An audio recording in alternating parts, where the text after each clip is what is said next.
In the early 20th century, the economy in eastern Kentucky was on fire thanks to lumber that could be harvested in the area. The Red River Gorge in particular was a hotbed of production, but there was just one problem: how to get the harvested timber out of the gorge. That led to the creation of what is now one of the most iconic sites in the area, the Nada Tunnel. While driving through the winding road of Route 77 in Stanton, you'll come across one of the most unique features of the Red River Gorge: what looks to be a hole blasted through the side of a mountain. This is a single-lane tunnel known as the Nada Tunnel. Now, it's a scene that looks like a postcard, particularly in the fall when it's surrounded by colorful leaves. As you drive through the dark, narrow tunnel and approach the other side, it becomes easy to see how it earned its nickname, the Gateway to the Gorge. In the early 1900s, the Red River Gorge was ripe with massive old-growth trees. The Dana Lumber Company out of Charleston, West Virginia, saw the untapped potential of the area and purchased a large tract of land in 1910. They needed an effective and economic way to haul the logs out of the area, so they commissioned construction of the Nada Tunnel, which they then laid train track through, connecting them to their sawmill and a main line to take cut lumber out of the area.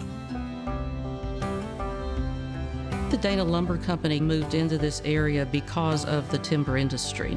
It actually moved into this area in 1906 and started operation here. And with the tunnel being built in 1910 and 1911, they had, a pretty substantial holdings of land in the gorge. Their sawmill was located in the little community of Nada, which actually takes its name from the anagram of Dana Lumber Company. And so that community sprung up around the sawmill.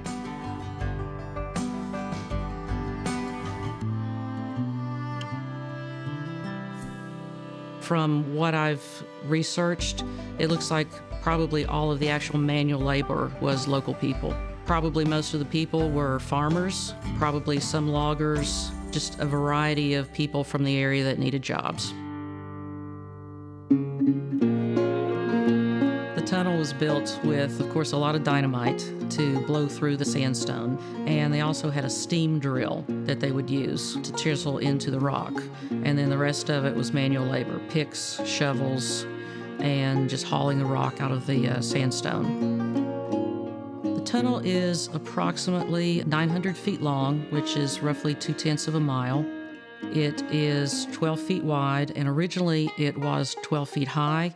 And as the story goes, the first load of logs that the train started to pull through, it got stuck.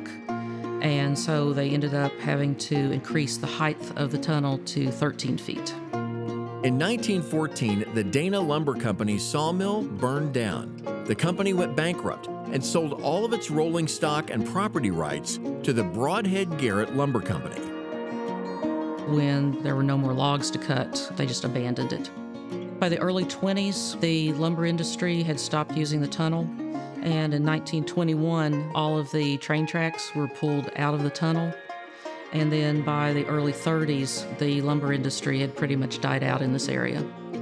The tunnel sat pretty much vacant for a number of years, and the locals used it primarily as a footpath. They'd ride horses, horse and buggies. Eventually, there was a paved road that was laid through the tunnel, and it became a regular state highway eventually, so Route 77.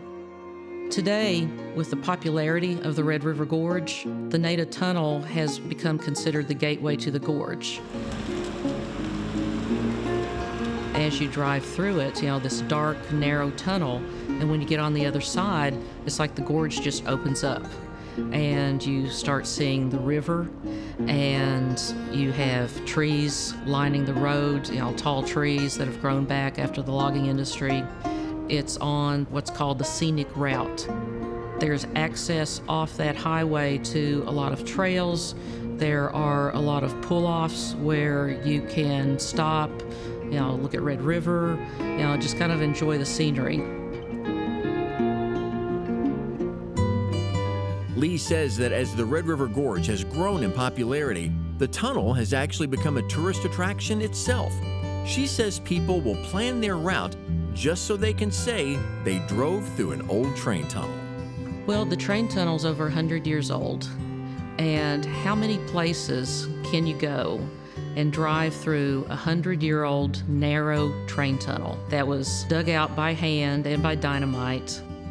It's quite an experience. When you drive through, it is extremely dark. It looks a little eerie because your headlights don't go that far in front of you. You see the rock walls on the sides, and it looks like it was just chiseled out. And you can hear some water dropping on the sides, running down the walls. It's a neat experience.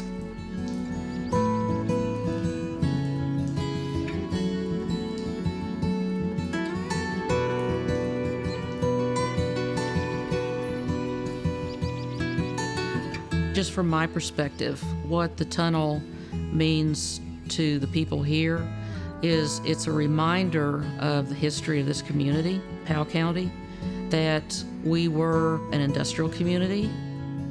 It was local people that did the labor, that built it. There was a lot of commerce here. It's a source of pride. There are a lot of families here that have been in this area since the early 1800s or even earlier. People in this community, whether they move away or come back, they're proud of their area, they're proud of their history.